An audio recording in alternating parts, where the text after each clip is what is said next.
Hello, I'm Jayney Goddard, and it's really lovely to see you here. Today we've got a fascinating topic, and it's very much of the moment. We're going to be talking about whether allergies actually make us age faster. Now, obviously, it's a really interesting topic, and we're going to take a bit of a deep dive, and stick with me to the end because I'm going to be telling you about a couple of complementary medical interventions, natural healthcare interventions that can actually really make a huge difference to you if you suffer from hay fever or any seasonal allergies. So the reason that I'm publishing this video right now, and we're not even in spring yet, is because we've got to take steps now to prime our immune systems so that we're ready for the onslaught throughout spring and summer.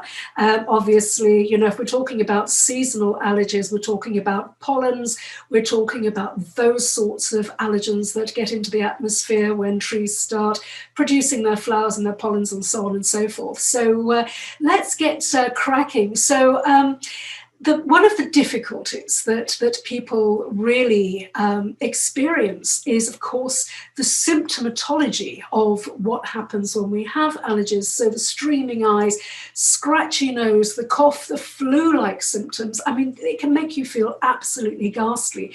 But what lots of people don't actually realize is the fact that allergies can actually make us biologically older because they do speed up the rate at which we age. It may seem crazy, but it's absolutely true and very, very serious. So it's interesting because in my practice, I'm finding that I'm seeing ever greater numbers of people coming along and seeking help for seasonal allergies. They're really, really suffering.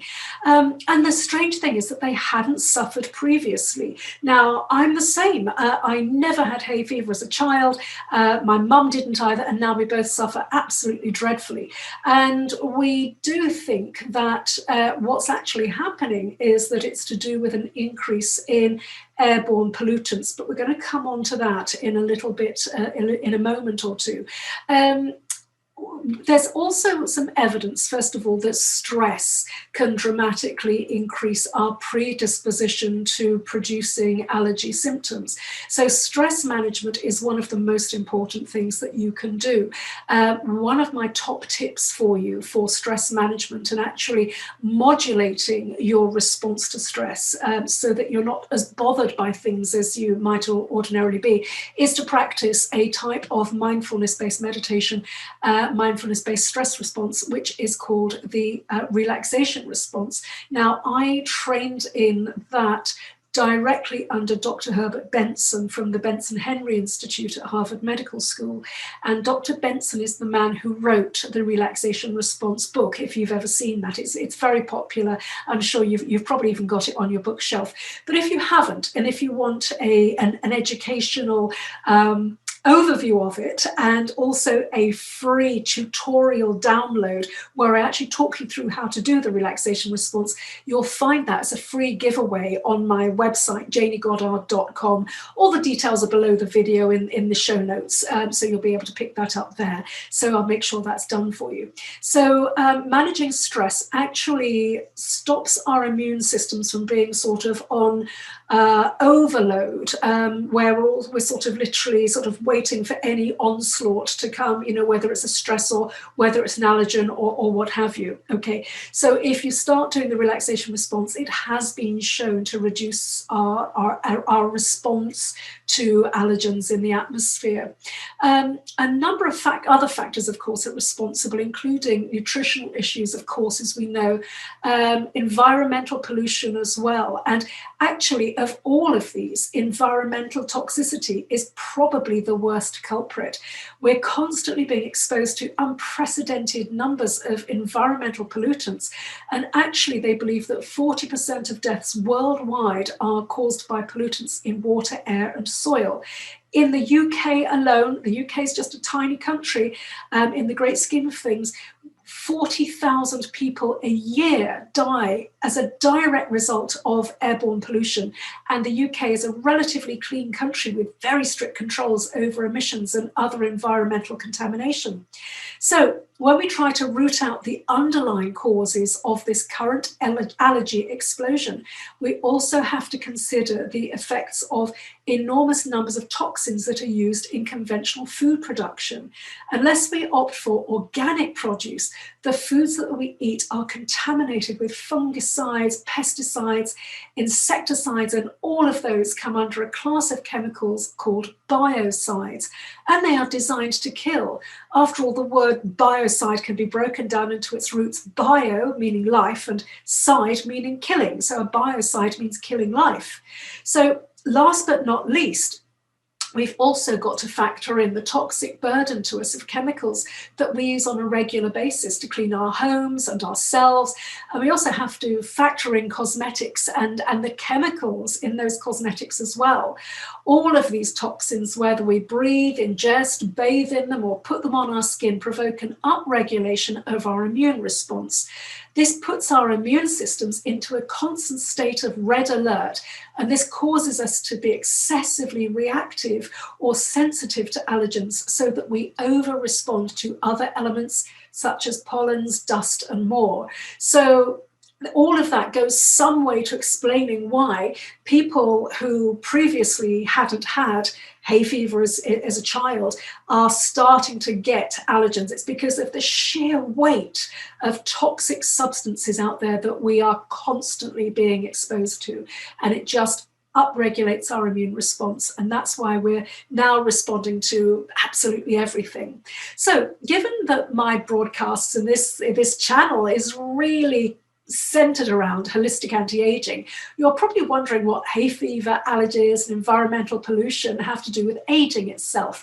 Well, it turns out rather a lot, in fact. There are many factors involved in the aging process, as you well know.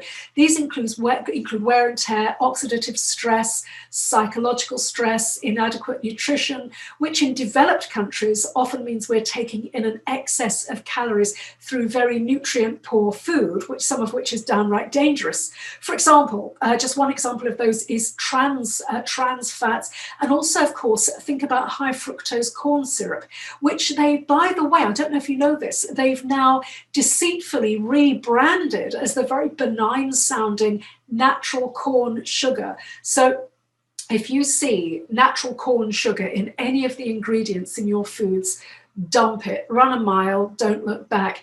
It is high fructose corn syrup, which is absolutely deadly stuff.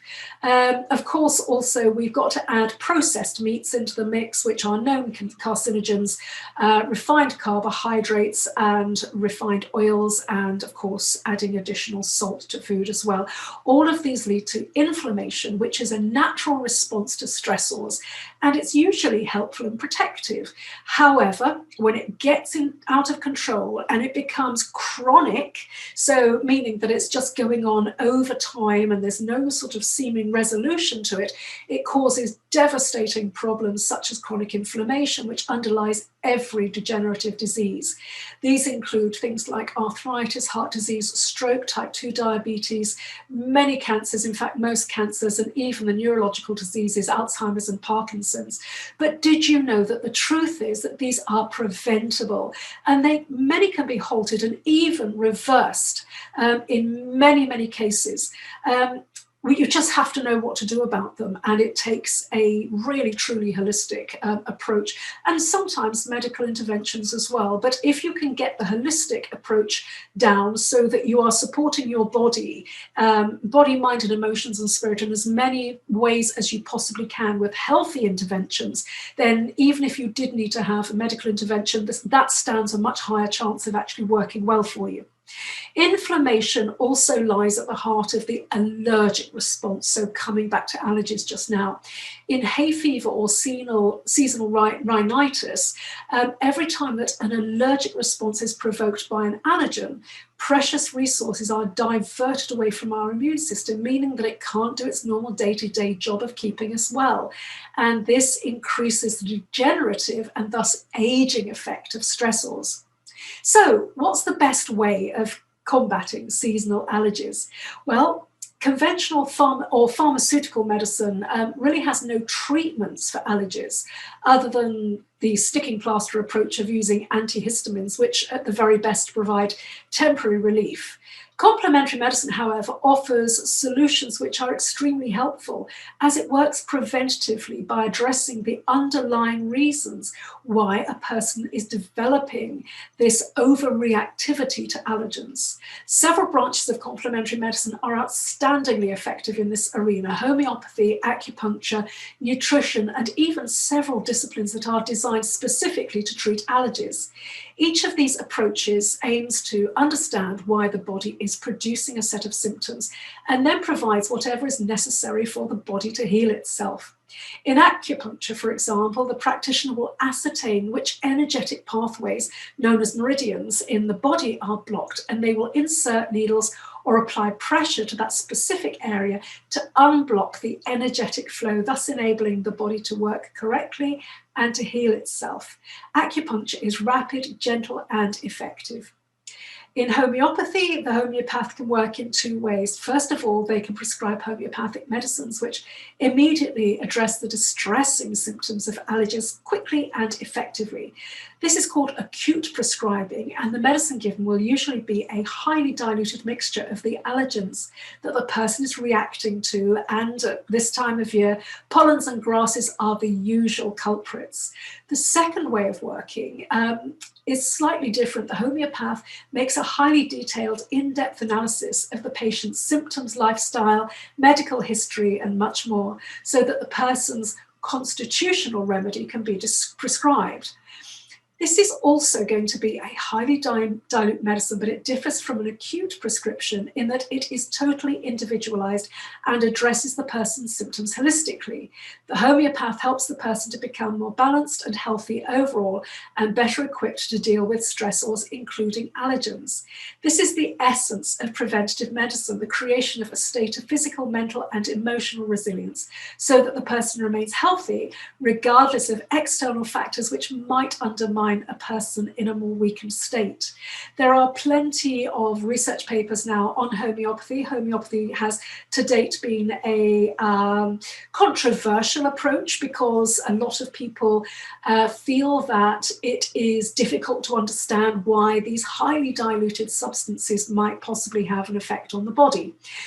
What we now know is that there have been plenty of research studies undertaken in homeopathy, even to the gold standard of research, including random controlled trials and placebo controlled trials and double-blind trials and so on, and a mixture of all of the above.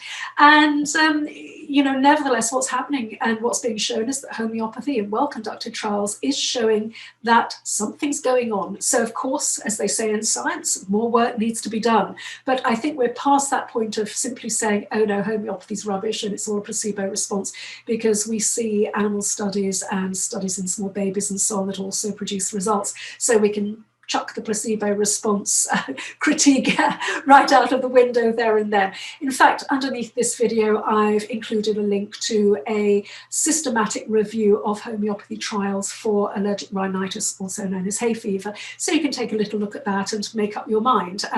Overall, it shows that homeopathy is more effective than placebo, and in a couple of the trials, as effective as the standard treatment for homeopathy, which of course are nasal sprays and antihistamines and so on, but of course without the undesirable side effects such as blood pressure increase, dehydration, dry mouth, and all of the other effects of things like antihistamines. So overall, if you want to battle your allergies and get yourself prepared for allergy season, you really should see a qualified practitioner. You'll find qualified practitioners over on the Complementary Medical Association website. The details for that are also below this video. We've got fabulous practitioners who are members of the Complementary Medical Association. They are professional, insured, adhere to our strict code of ethics, and really are just the very, very best of the best. If you're interested in training in complementary medicine, we also have databases and lists of wonderful training schools as well. So if you felt drawn to becoming a practitioner, again, hit the CMA website and you'll find listings of the most outstanding colleges in the world.